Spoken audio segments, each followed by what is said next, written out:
Pause B.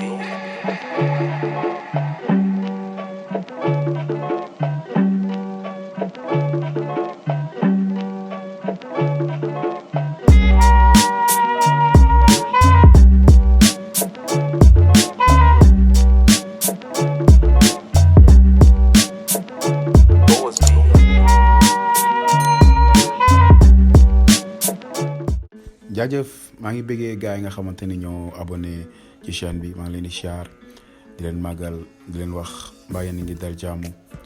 tey nag dañuy ñëw rapidement ci promoteur lamb bii di Luc Nicolaï moom nag face à face Ama Baldé Modou Lo Ama Baldé ñëwul Modou Lo moom moo nekkoon ci face à face bi moom nag Luc Nicolaï xamal na ni ñi nga xamante ni dañoo yaakaar ni làmb ji du am dina am bay wax sax naan am na ñoo xamante ni yàgg nañoo ñëw ci moom di ko laaj naka la ñuy tëggee làmb kon nee na làmb ji kenn mënu koo tee am xëy na nag bëri na ay fomm yoo xamante ni am na ci làmb ji à chaque fois buñ ko naree bëree ñu puus ko ba certes am na journaliste yoo xam ne ñu ngi ko doon laaj naan ko ndax da nga am problème mu xaalis ba mu leen di tontu naan bu fekkee loolu la kon defal leen ma téléthon mais moom waat na ni làmb ji dara du ko tee am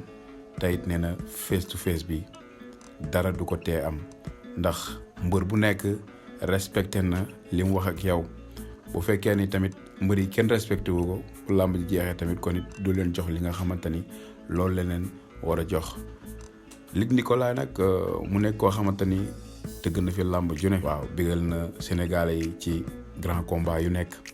kon nag li ñuy ñaan rek mooy yàlla na combat bi am ci jàmm jeex ci jàmm donte ñi ngi ciy gis ay violence yoo xamante ni neexul kenn mais nañ xam ni làmb lu yàgg la ci Sénégal mais violence bi tamit nañ koy maytu a ci gars yi nga xamante ni ñi ngi doog a dugg ci chaîne bi bu leen fàttee abonné te boo leen abonné ba pare ngeen ba seen cloche notification ba vidéo bu mën dugal rek ngeen mën ko am. Pause B.